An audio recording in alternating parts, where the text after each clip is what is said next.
This up here is a new facility that we built last year. It's the most up-to-date furnace in the country for the annealing of wire. It's an atmosphere control furnace. It's lifted on 2 locating pegs at either side. This is the main part of the furnace. It's what's called the heating hub. This is where all the burners are in. It's the most marvellous insulating material. It was actually developed through the space age.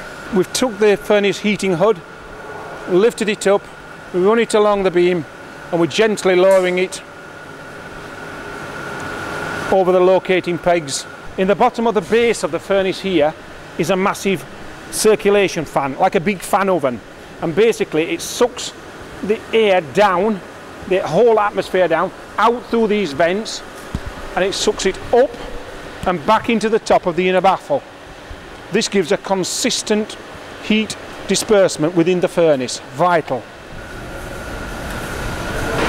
Here we go.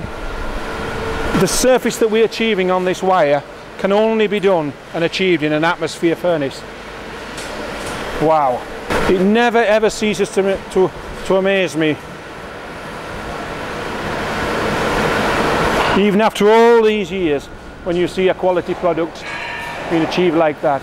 And we are producing around about 35 to 40 tons a day. Wow, you just can't beat that. How can you get better than that? Once the foam has cooled down, if you want it as a 40 kilogram or a 25 kilogram rewound coil, we take it and we put it on our new machine here.